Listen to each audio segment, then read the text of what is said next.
بسم اللہ الرحمن الرحیم۔ شروع اللہ کے نام سے جو بڑا مہربان اور نہایت رحم کرنے والا ہے۔ واقعہ کربلا تاریخ اسلام کا وہ پرسوز واقعہ ہے جو قیامت تک بھلایا نہیں جا سکتا، جس میں نواسہ رسول حضرت امام حسین علیہ السلام شہید کر دیے گئے۔ یزید خلیفہ کے مسند پر براجمان ہو چکا تھا اور اس کے لیے سب سے بڑا خطرہ اللہ اور اس کے رسول صلی اللہ علیہ وآلہ وسلم اور دین اسلام پر ڈٹ جانے والے حضرت امام حسین علیہ السلام تھے، جنہوں نے نانا کے دین پر مر مٹنے اور اسے بچانے کی قسم کھا رکھی تھی۔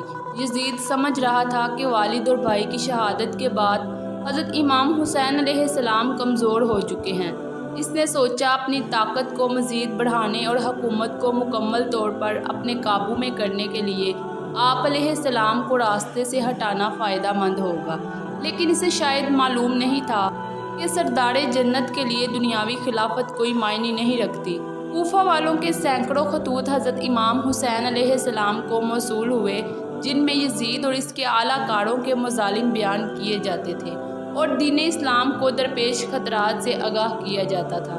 ایک اطلاع آپ کو یہ بھی ملی کہ شراب نوشی عام ہو چکی ہے۔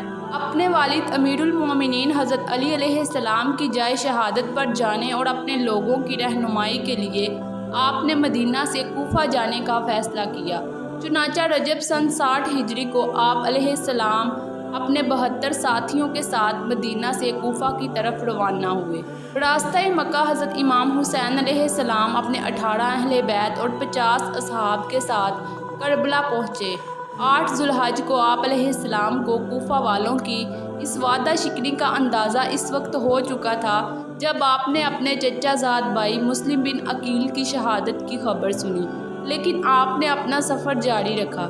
شاید آپ اپنے نانا حضرت محمد صلی اللہ علیہ وآلہ وسلم کی اس پیشن گوئی کا انتظار کر رہے تھے جس کا ذکر حضرت محمد صلی اللہ علیہ وآلہ وسلم نے اپنی زوجہ ام المومنین حضرت سلمہ سے کیا ہوا تھا۔ ایک روایت کے مطابق حضرت محمد مصطفیٰ صلی اللہ علیہ وآلہ وسلم نے سلمہ رضی اللہ تعالیٰ عنہ کو مٹی دی اور کہا تھا یہ کربلا کی مٹی ہے، جب یہ سرخ ہو جائے تو سمجھ لینا میرے جگر کا گوشہ اور میرے گھر کا پھول حسین ابن علی شہید کر دیا گیا ہے۔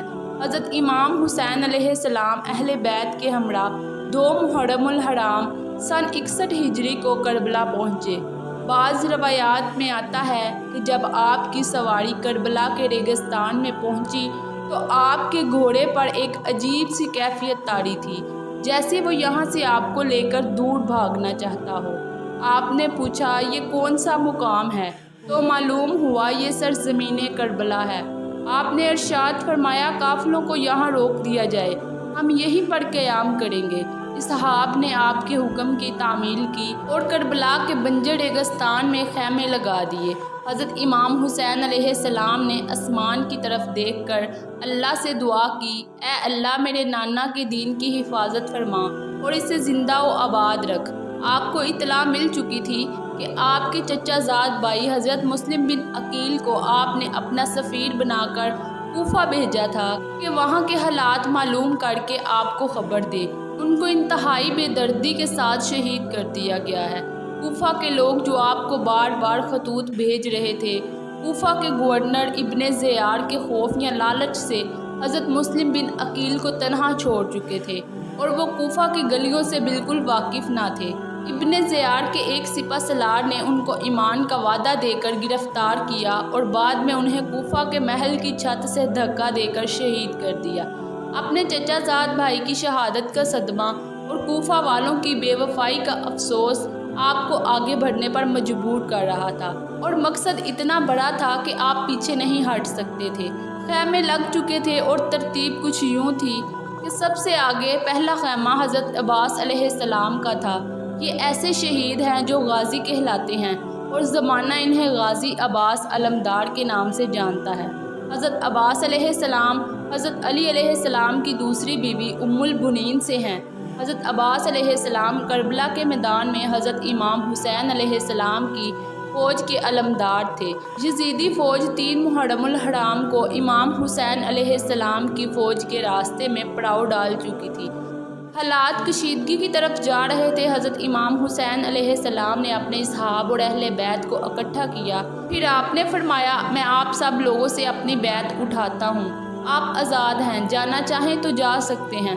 سب نے کہا، ہم آپ پر جان نثار کریں گے، اپنے خون کے آخری قطرے تک دین حق کے لیے لڑیں گے۔ ابن زیاد کوفہ سے حضرت امام حسین علیہ السلام کو باغی کہلوا کر قتل کا فتویٰ لے چکا تھا اور اس نے مزید فوج کربلا روانہ کر دی تاکہ یزید کی خوشنودی حاصل کر سکے۔ روایات کے مطابق حضرت امام حسین علیہ السلام کے 72 افراد کے مقابلے میں ابن زیاد 4 محرم سن 61 ہجری کو بہت بڑی فوج کا لشکر لے کر کوفہ سے روانہ ہو گیا۔ حضرت امام حسین کے ساتھ یزیدی فوج کے مذاکرات جاری تھے۔ 7 محرم الحرام کو یزیدی فوج نے حضرت امام حسین علیہ السلام کو پیغام بھیجا کہ آپ اپنے خیمے پانی کے قریب سے اٹھا لیں۔ امام حسین علیہ السلام نے پانی بند کرنے کا یہ ظلم اس لیے برداشت کر لیا کہ کہیں بعد میں لوگ یہ نہ کہیں کہ حضرت امام حسین علیہ السلام اور یزیدی فوج نے تنازع پانی کا کیا اور یہ جس پر لڑائی ہوئی۔ آپ نے ظلم برداشت کیا اور اپنے اصحاب کے ساتھ خیموں کو پانی سے دور لے گئے۔ تپتے صحرا میں سب لوگ پانی کی پیاس سے تڑپنے لگے، بچے پانی کا تقاضا کرنے لگے، لیکن ان یزیدی فوج نے امام حسین علیہ السلام پر پانی بند کر دیا۔ امام حسین علیہ السلام کسی صورت بھی یزید کے ہاتھ پر بیعت کرنے کو تیار نہ تھے۔ آپ نے فرمایا، ہمارا راستہ چھوڑ دو۔ یزیدی فوج کسی بدقسمت جانور کی طرح طاقت کے نشے میں چور تھی۔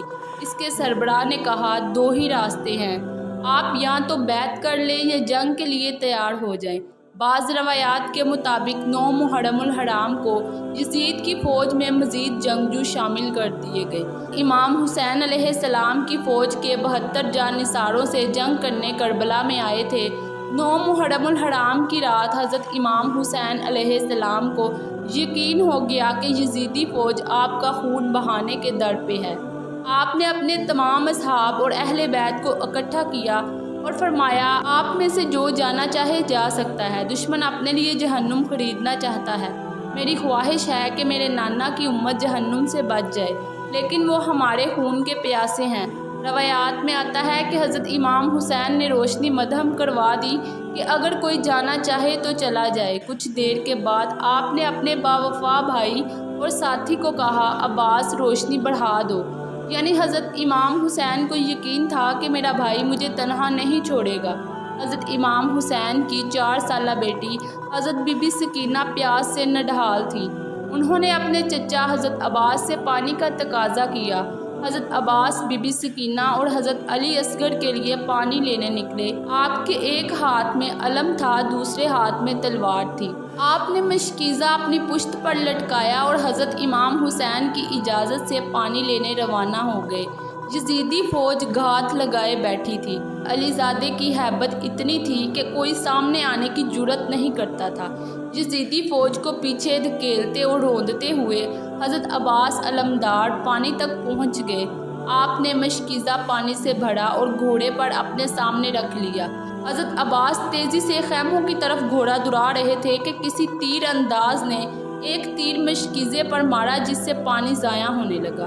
اپنی جان کی پرواہ کیے بغیر آپ نے تلوار والا ہاتھ مشکیزے کے پانی کو ضائع ہونے سے بچانے کے لیے استعمال کیا اور علم بلند رکھا۔ تلوار ہاتھ میں نہ ہونے کا فائدہ اٹھاتے ہوئے ایک یزیدی سپاہی نے، جو درخت کی اوڑ میں چھپا ہوا تھا، تلوار سے ایک زوردار وار کیا۔ جس ہاتھ میں علم تھا وہ بازو شہید کر دیا گیا۔ حضرت عباس علیہ السلام نے درد کی شدت کے باوجود علم دوسرے ہاتھ میں تھام لیا۔ چند تیر مشکیزے پر لگے، پانی تیزی سے ضائع ہونے لگا۔ اسی اثناء میں آپ کا دوسرا ہاتھ بھی شہید کر دیا گیا۔ علی زادے کو بے دردی سے زخمی کر دیا گیا تھا اور آپ کے دونوں بازو شہید ہو چکے تھے، لیکن آپ ابھی زندہ تھے۔ شاید اسی نسبت سے آپ کو غازی کا لقب دیا جاتا ہے۔ ایک بدبخت نے پیچھے سے آپ کے سر مبارک پر پرچھی کی ضرب لگائی اور آپ شہید ہو گئے۔ ایک ایک کر کے تمام اصحاب امام حسین علیہ السلام پر جان قربان کر رہے تھے۔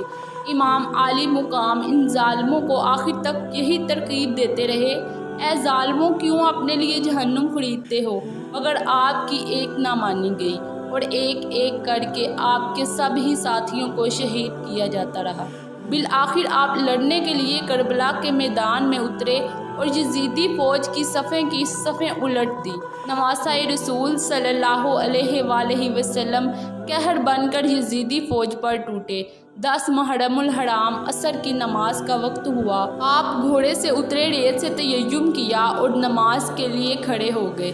یزیدی فوج کے بزدل سپاہی جو قریب ہی منڈلا رہے تھے اور حملہ کرنے کی جرأت نہیں کرتے تھے، حضرت امام حسین علیہ السلام کے نماز میں مصروف ہونے کی وجہ سے آپ پر حملہ کرنے کی جرأت کر پائے اور چاروں طرف سے آپ پر تیروں کی برسات کر دی۔ نماز میں مصروف ہونے کی وجہ سے حضرت امام حسین علیہ السلام کو تیروں کی تکلیف کا اندازہ نہیں تھا۔ یزید کو شاید معلوم نہیں تھا کہ یہ علی زادہ ہے، اور حضرت علی علیہ السلام بھی نماز میں مشغول ہوتے تو اس قدر خدا کی یاد میں ڈوب جاتے کہ تکلیف کا اندازہ نہیں ہوتا تھا۔ جب حضرت امام حسین علیہ السلام سجدے میں گئے تو شمر نے اپنی تلوار کی ضرب سے آپ کا سر مبارک جسم سے الگ کر دیا اور اس کو نیزے پر بلند کیا۔ حضرت زینب سلام اللہ علیہ یہ سارا منظر دیکھ رہی تھی۔ خیموں سے بیبیوں کے رونے کی آوازیں آنے لگیں تو یزیدی فوجیوں نے خیموں کو آگ لگا دی۔ امام حسین اور ان کے جان نثار ساتھیوں کے خون کے ایک ایک قطرے نے قیامت تک اس صدا کو بلند کر دیا کہ اللہ کے سوا کوئی عبادت کے لائق نہیں اور محمد مصطفیٰ صلی اللہ علیہ وآلہ وسلم اللہ کے سچے رسول ہیں۔